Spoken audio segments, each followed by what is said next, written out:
ತನಕ ಸ್ಟೇ ಇದೆ ಅಷ್ಟೇ. ಅದ ಡೀಟೇಲ್ಸನ್ನು ಅವ್ರು ಇನ್ನೂ ನಾವು ಸಬ್ಮಿಟ್ ಮಾಡೋಕ್ಕೆ ಹೇಳಿದ್ದಾರೆ, ಅಬ್ಜೆಕ್ಷನ್ ಫೈಲ್ ಮಾಡ್ಲಿಕ್ಕೆ ಹೇಳಿದ್ದಾರೆ. ಹಾಗಾಗಿ ಅವ್ರು 1 ವಾರ ಅಂದರೆ ನೆಕ್ಸ್ಟ್ ಹಿಯರಿಂಗ್ ತನಕ ಸ್ಟೇ ಇದೆ. ಅದಾದಮೇಲೆ ನಮ್ಮ ಅಡ್ವೊಕೇಟ್ಸು ಅದನ್ನು ಆರ್ಗ್ಯುಮೆಂಟ್ ಮಾಡಿ ನಮ್ದೇನು ಸ್ಟ್ಯಾಂಡ್ ಇದೆ ಸರ್ಕಾರದ್ದು ನೋಡಿ, ಭಾಳ ಸ್ಪಷ್ಟವಾಗಿ ಹೇಳ್ತಾ ಇದ್ದೀನಿ ನಾನು. ಜನೌಷಧಿ ಕೇಂದ್ರಗಳು ಅವರ ಸ್ಥಾಪನೆ ಮಾಡೋದು ನಮಗೇನು ಅಭ್ಯಂತರ ಇಲ್ಲ, ಆದರೆ ಸರ್ಕಾರಿ ಆಸ್ಪತ್ರೆಗಳಲ್ಲಿ ಮಾಡಬೇಡಿ ಅಂತ ಹೇಳ್ತಾ ಇದ್ದೀವಿ ನಾವು ಅಷ್ಟೇ. ಅದನ್ನು ಸ್ಪಷ್ಟಪಡಿಸ್ತಕ್ಕಂಥ ಅವಶ್ಯಕತೆ ಇದೆ. ಅವರು ಕೋರ್ಟಿಗೆ ಸ್ಪಷ್ಟವಾಗಿರ್ತಕ್ಕಂಥ ಸರ್ಕಾರದ ನಿಲುವನ್ನು ತಿಳಿಸ್ತಾರೆ. ನಾವೇನು ಹೇಳ್ತಾ ಇದ್ವಿ, ಜನೌಷಧಿ ಕೇಂದ್ರ ಮಾಡಿರ್ತಕ್ಕಂಥ ಉದ್ದೇಶ ಏನು? ಕಮ್ಮಿ ದರದಲ್ಲಿ ಜನರಿಗೆ ಔಷಧಿ ಸಿಗಬೇಕು ತಾನೇ, ಇದು ಕೇಂದ್ರ ಸರ್ಕಾರದ ಒಂದು ಸದುದ್ದೇಶ ಇದೆ, ಅದರಲ್ಲೇನು ಎರಡು. ಆದರೆ ಅದು ಎಲ್ಲಿ ಇರಬೇಕು ಅಂದರೆ ಮಾರ್ಕೆಟಲ್ಲಿ ಇರಬೇಕು. ಮಾರ್ಕೆಟಲ್ಲಿ ದುಬಾರಿ ಮಾರ್ತಾರೆ ಅಂತ ಅವರೊಂದು ಅನಿಸಿಕೆಯಿಂದ ಜನೌಷಧಿ ಕೇಂದ್ರಗಳು ಮಾರ್ಕೆಟಲ್ಲಿ ಎಸ್ಟಾಬ್ಲಿಷ್ ಮಾಡಿದ್ರೆ ಜನರಿಗೆ ಬೇರೆ ಮೆಡಿಕಲ್ ಸ್ಟೋರ್ಗಿಂತ ಕಮ್ಮಿ ರೇಟಲ್ಲಿ ಸಿಗುತ್ತದೆ, ಅಂದರೆ ಅವ್ರಿಗೆ ಅನುಕೂಲ ಆಗ್ತದೆ ಅನ್ನೋದು ಉದ್ದೇಶ ಇದೆ. ಆದರೆ ಇವ್ರೇನು ಮಾಡ್ತಾ ಇದ್ದಾರೆ, ಅದನ್ನು ತಂದು ಸರ್ಕಾರಿ ಆಸ್ಪತ್ರೆಯಲ್ಲಿ ಇಡ್ತಾ ಇದ್ದಾರೆ. ಉದ್ದೇಶನೇ ಇಲ್ಲ ಅದರದ್ದು. ಸರ್ಕಾರಿ ಆಸ್ಪತ್ರೆಗಳಲ್ಲಿ ಯಾವುದೇ ಔಷಧಿಯನ್ನು ಮಾರಾಟ ಮಾಡ್ತಕ್ಕಂಥ ಅವಶ್ಯಕತೆ ಇಲ್ಲ ಅಂತಕ್ಕಂಥದ್ದು ನಂದ ಈ ನಿಲುವು ಈಗಿಂದಲ್ಲ. ಹಿಂದೆ ಮಿನಿಸ್ಟರ್ ಇದ್ದಾಗೂ I took the same stand. I have not allowed any Janaushadhi Kendra in government hospitals ಅಷ್ಟೇ, ನಮ್ದು ಅಷ್ಟೇ ಇರೋದು. ಅವ್ರ ಸ್ಟ್ಯಾಂಡ್ ಬೇರೆ ಈಗ ಹಾಕಿರೋದು ಅದೆಲ್ಲ ವೆಚ್ಚಗಳು ಎಲ್ಲ ಇದಾಗುತ್ತೆ. ಏನು ವೆಚ್ಚ ಆಗುತ್ತೆ? ಎಕ್ಸಿಸ್ಟಿಂಗ್ ಮೆಡಿಕಲ್ ಶಾಪ್ಸ್ ಏನಿದಾವೆ ಅವರೆಲ್ಲ ನಾವು ಖರ್ಚು ಮಾಡಿದೀವಿ, ನಮಗೆ ತೊಂದರೆ ಗೊತ್ತಿಲ್ಲ. ಅದು ಅವ್ರದ್ದೇನು ಆರ್ಗ್ಯುಮೆಂಟ್ ಮಾಡಲಿ, ಕೋರ್ಟ್ ತೀರ್ಮಾನ ಮಾಡುತ್ತೆ. ಅಲ್ಟಿಮೇಟ್ಲಿ ಕೋರ್ಟ್ ಏನು ತೀರ್ಮಾನ ಮಾಡ್ತದೆ, we are all bound by courts verdict, that's different issue. But we will like to, ನಾವು ಸರ್ಕಾರದ ನಿಲುವನ್ನು ಭಾಳ ಕ್ಲಿಯರ್ ಆಗಿ ಸ್ಪಷ್ಟಪಡಿಸ್ತೀವಿ. ನಮಗೆ ಸರ್ಕಾರಿ ಆಸ್ಪತ್ರೆಗಳಲ್ಲಿ ನಮಗೆ ಜನೌಷಧಿ ಕೇಂದ್ರಗಳು ಬೇಡ ಅಂತಕ್ಕಂಥದ್ದು ಸರ್ಕಾರದ ಪಾಲಿಸಿ ಇದೆ. It is in public interest. ನೋಡಿ, ಯಾರ್ದು ನೀವು ಆ್ಯಸ್ ಎ ಜರ್ನಲಿಸ್ಟ್ ನೀವು ಅನಲೈಸ್ ಮಾಡಿ, ಯಾರೋ ಒಬ್ಬ ವ್ಯಕ್ತಿಗೆ ಅನುಕೂಲ ಆಗೋದು ನೋಡ್ತೀರಾ ಅಥವಾ ಸಾರ್ವಜನಿಕ ಹಿತಾಸಕ್ತಿಯಿಂದ ತೆಗೆದುಕೊಂಡಿರ್ತಕ್ಕಂಥ ನಿರ್ಣಯ ನಮ್ಮದು? ಇಲ್ಲ, ಇನ್ನೂ ಇಟ್ ಈಸ್ ನೋಡಿ, ಕೋರ್ಟ್ ಇನ್ನೂ ವರ್ಡಿಕ್ ಕೊಟ್ಟಿಲ್ಲ.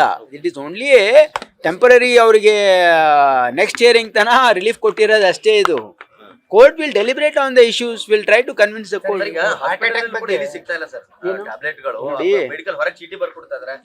ಕೇಳಿ, ನಾನು ನಿಮಗೆ ನಿಮ್ಮ ಮಾಧ್ಯಮದವರು ನಾನು ಕಳೆದ ಸಾರಿ ಒಂದು ಪ್ರೆಸ್ ಕಾನ್ಫರೆನ್ಸ್ ಮಾಡಿದಾಗ ಹೊರಗಡೆ ಚೀಟಿ ಬರೋದ್ರ ಬಗ್ಗೆ ನೀವೇನಾದರೂ ಆದೇಶ ಮಾಡಿದ್ದೀರಾ ಅಂದ್ರೆ ಆದೇಶ ಕಾಪಿ ಹಾಕಿದ್ದೀನಿ ನಿಮಗೆ. ಎಲ್ರಿಗೂ ಬಂದಿದ್ಯಾ? ಬಂದಿದೆ ನೋಡಿ. ನಾನು ನಿಮ್ಗೆ ಒಂದು ನಿಮಿಷ, ಕೆಲವು ಪತ್ರಕರ್ತರ ಒಂದು ನಾನು ಅವರಿಗೆ ವಾಟ್ಸಪ್ ಹಾಕಿದ್ದೀನಿ. ನಾವೊಂದು ಸ್ಪಷ್ಟವಾಗಿ ಆದೇಶ ಹೊರಡಿಸಿದ್ದೀವಿ. ಏನಂದರೆ, ಯಾರೂ ಕೂಡ ಹೊರಗೆ ಪ್ರಿಸ್ಕ್ರಿಪ್ಷನ್ ಕೊಡಬಾರ್ದು. ಪ್ರಿಸ್ಕ್ರಿಪ್ಷನ್ ನಿಮಗೆ ಏನಾದರೂ ಬೇಕಿದ್ದರೆ ನೀವು ಮೇಲಧಿಕಾರಿಗಳಿಗೆ ತರಿಸ್ಕೊಡ್ಬೇಕು, ಅಥವಾ ಅವ್ರ ಪರ್ಮಿಷನ್ ತೊಗೊಂಡು ಏನೋ extraordinary cases permission of the higher ಅಥಾರಿಟಿನೇ ನೀವು ಕೊಡ್ಬೋದು. ಅಲ್ಲಿ ತನಕ ಕೊಡಬಾರ್ದು. ಕೊಂಡ್ರೆ ನಿಮ್ಮ ಮೇಲೆ ನಾವು ಶಿಸ್ತು ಕ್ರಮ ಕೈಗೊಳ್ತೀವಿ ಅಂತ ಒಂದು ಆದೇಶ ಇದೆ. ನಿಮ್ಗೆ ವಾಟ್ಸಪ್ ಗ್ರೂಪಿಗೆ ಹಾಕ್ತೀನಿ.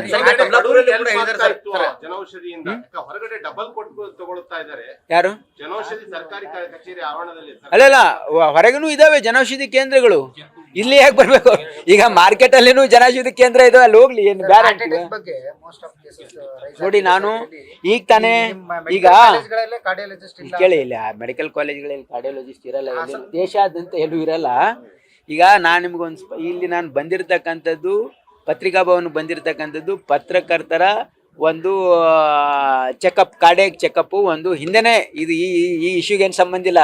ನಾವು ಹೇಳಿ 2 ತಿಂಗಳಾಯಿತು. ಈಗ ಅದನ್ನು ಮಾಡಬೇಕು ಅಂತ 600 ಜನ ಪತ್ರಕರ್ತರಿಗೆ ನಾವು ವಾರಕ್ಕೆ ಸ್ಯಾಟರ್ಡೇ ಸಂಡೇ ನಾವು ಮಾಡಬೇಕು ಅಂತ ನಿರ್ಣಯ ಮಾಡಿ ಅದು ಉದ್ಘಾಟನೆಗೆ ಬಂದಿದ್ದೀನಿ. ನಾನು ಸ್ಪಷ್ಟ ಒಂದು ನನ್ನ ಅಭಿಪ್ರಾಯ ಮತ್ತು ಒಂದು ಸಂದೇಶವನ್ನು ಈ ರಾಜ್ಯದ ಜನತೆಗೆ ಏನು ಕೊಡಲಿಕ್ಕೆ ಇಷ್ಟಪಡ್ತಾ ಇದ್ದೀನಿ ಅಂದರೆ, ಯಾರೂ ಆತಂಕ ಪಡಬೇಕಾಗಿರ್ತಕ್ಕಂಥ ಅವಶ್ಯಕತೆ ಇಲ್ಲ.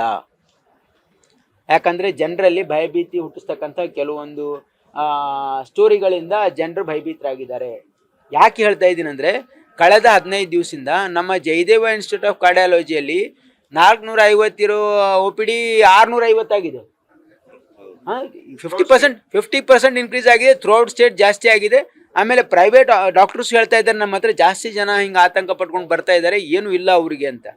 ದಯವಿಟ್ಟು ಒಂದು ಜನರಲ್ಲಿ ಏನು ತಪ್ಪು ಮಾಹಿತಿ ಹೋಗಿದೆ ಅಂದರೆ, ಇದೇನೋ ಲಸಿಕೆಯಿಂದ ಲಿಂಕ್ ಆಗಿದೆ ಅಂತಕ್ಕಂಥದ್ದು ಏನೋ ಇತ್ತು. ಅದು ಇಲ್ಲಿವರೆಗೆ ICMR ಆಗಲಿ, ಅನೇಕ ತಾಂತ್ರಿಕ ಸಮಿತಿಗಳಾಗಲಿ ಯಾವುದು ಇದಕ್ಕೆ ನಮ್ಮ ವ್ಯಾಕ್ಸಿನಿಗೆ ಇದಕ್ಕೆ ಏನು ಲಿಂಕ್ ಇಲ್ಲ ಅಂತಕ್ಕಂಥದ್ದು ಭಾಳ ಸ್ಪಷ್ಟವಾಗಿ ಹೇಳಿದ್ದಾರೆ. ಇಲ್ಲಿವರೆಗೆ ಯಾವುದೂ ಆ ರೀತಿ ಇಲ್ಲ, ಇನ್ನೂ ರಿಸರ್ಚ್ ನಡೀತಾ ಇದೆ. ಅದ್ರ ಜೊತೆಗೆ ಇಲ್ಲಿ ಕೆಲವು ಜನ ಪೋಸ್ಟ್ ಕೋವಿಡು ಜನರ ಒಂದು ಏನು ಮಾನಸಿಕ ಒತ್ತಡ ಆಗಿರ್ಬೋದು, ಅವ್ರ ಲೈಫ್ ಸ್ಟೈಲ್ ಚೇಂಜ್ ಆಗಿರ್ಬೋದು, ಅದರಿಂದ ಅವರು ಸ್ವಲ್ಪ ಕೇಸಸ್ ಜಾಸ್ತಿ ಬರ್ತಾ ಇವೆ ಅಂತಕ್ಕಂಥದ್ದು ಹೇಳಿದರೆ. ಇನ್ನೊಂದು ನಾವು ಹಾಸನದ ಬಗ್ಗೆನೇ ಇದು ಇಶ್ಯೂ ಆಗಿತ್ತು. ಒಂದು ಕಮಿಟಿಯನ್ನು ಮಾಡಿದ್ದೀವಿ, ಎಲ್ಲ ಡೆತ್ಸನ್ನು ಅನಲೈಸ್ ಮಾಡಿ ನಮಗೆ ಒಂದು ರಿಪೋರ್ಟ್ ಕೊಡೋಕ್ಕೆ ಹೇಳಿದ್ದೀವಿ. ಅದು ನಡೀತಾ ಇದೆ. ಅದು ಬಂದ ಮೇಲೆ ನಾವು ಸ್ಪಷ್ಟೀಕರಣ. ಜಯದೇವದಲ್ಲಿ ECG ಮಾಡುವಂತ ಸಂಖ್ಯೆ ಕಡಿಮೆ ಇದೆ ಅಂತ ಅಂದ್ರೆ ಇಲ್ಲ, ನಾನೀಗ ಬಟ್ ಇಬ್ಬರೇ ಈಗ ಲೋಡ್ ಜಾಸ್ತಿ ಆಗಿರೋದ್ರಿಂದ ವರ್ಕ್ ಆಗ್ತಾ ಇಲ್ಲ ಲೋಡ್ ಜಾಸ್ತಿ ಆಗಿರೋದ್ರಿಂದ ನಾವೀಗ ಅಡಿಷ್ನಲ್ ಅವರಿಗೆ ಸ್ಟಾಫಿಗೆ ನಾನು ಡಿಸ್ಕಸ್ ಮಾಡ್ತಾ ಇದ್ದೀನಿ ಡೈರೆಕ್ಟ್ರಿಗೆ. ಇಲ್ಲಿ ಏನೇನು ಅಡಿಷ್ನಲ್ ಸ್ಟಾಫ್ ಬೇಕೋ ಕೊಡಿಸ್ತೀವಿ. ಆಮೇಲೆ ಹಾಸನದೇನು ಕೇಸ್ ಇದೆಯಲ್ಲ, ಅಲ್ಲಿ ನಾವು ಸ್ಪೆಸಿಫಿಕ್ ಆಗಿ ನಮ್ಮ ಜಯದೇವ ಡೈರೆಕ್ಟ್ರಿಗೂ ಒಂದು ಇನ್ಸ್ಟ್ರಕ್ಷನ್ ಕೊಟ್ಟಿದ್ದೀವಿ. ಅವರು ಕೂಡ ಅಲ್ಲಿ ಸ್ಥಳೀಯ ಹಾಸನ್ ಡೈರೆಕ್ಟರ್ ಸಂಪರ್ಕದಲ್ಲಿ ಯಾವ್ಯಾವ ಕೇಸಸ್ ಆಗಿದೆ ಅಲ್ಲ ಅನಲೈಸ್ ಮಾಡ್ತಾ ಇದ್ದಾರೆ. ಅದರೆಲ್ಲ ಬ್ಯಾಕ್ಗ್ರೌಂಡ್ ತೆಗೆದುಕೊಂಡು ನಾವು ಒಂದು ರಿಪೋರ್ಟನ್ನು ಕಾರ್ಡಿಯಾಲಜಿಸ್ಟ್ ಇಲ್ಲ ಅಂತ ನೋಡಿ. ಒಂದು ನಿಮಗೆ ಸ್ಪಷ್ಟವಾಗಿ ಹೇಳ್ತೀನಿ, ಜನರಲ್ಲಿ ತಪ್ಪು ಮಾಹಿತಿ ಹೋಗ್ಬೋದು. ಯಾವುದೇ ಮೆಡಿಕಲ್ ಕಾಲೇಜಲ್ಲಿ ಇದು cardiology is super specialisation. Medical ಕಾಲೇಜಲ್ಲಿ ಕಾರ್ಡಿಯಾಲಜಿಸ್ಟ್ ಇರಲ್ಲ.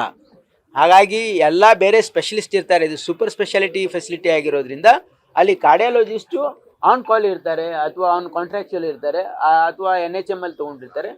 ಹಾಗಾಗಿ ಇವತ್ತು ನಮಗೆ ಮೈಸೂರು ಜಯದೇವ ಆಗಿರ್ಬೋದು, ಕಲಬುರಗಿ ಜಯದೇವ ಆಗಿರ್ಬೋದು, ಬೆಂಗಳೂರು ಜಯದೇವ ಆಗಿರ್ಬೋದು, ಸಾಕಷ್ಟು ಫೆಸಿಲಿಟಿ ಇದೆ ಜನರಿಗೆ. BPL ಕಾರ್ಡ್ ಇದ್ದವರಿಗೆ ಫ್ರೀ ಟ್ರೀಟ್ಮೆಂಟ್ ಇದೆ. ಯಾರೂ ಜನ ಆತಂಕ ಪಡಬೇಕಾಗಿಲ್ಲ. ನನ್ನ ಒಂದು ಸಲಹೆ ಏನಂದರೆ, ನಿಮ್ಮ ಲೈಫ್ ಸ್ಟೈಲ್ ಚೇಂಜ್ ಮಾಡ್ಕೊಳ್ತಕ್ಕಂಥ ಅವಶ್ಯಕತೆ ಇದೆ ಜನರಿಗೆ, ವಿಶೇಷವಾಗಿ ಯುವಕರಲ್ಲಿ. ಇದು ಯಾಕೆ ಯುವಕರಲ್ಲಿ ಜಾಸ್ತಿ ಅಂದರೆ, ನಮ್ಮ ಯುವಕರ ಏನಾಗಿದೆ, ಲೈಫ್ ಸ್ಟೈಲ್ ಚೇಂಜ್ ಆಗಿದೆ, ಅವ್ರ ಫುಡ್ ಹ್ಯಾಬಿಟ್ಸ್ ಚೇಂಜ್ ಆಗಿದೆ. ಈ ವಿಡಿಯೋ ನಿಮಗೆ ಇಷ್ಟವಾದಲ್ಲಿ ಲೈಕ್ ಮಾಡಿ, ಶೇರ್ ಮಾಡಿ, ಸಬ್ಸ್ಕ್ರೈಬ್ ಮಾಡಿ.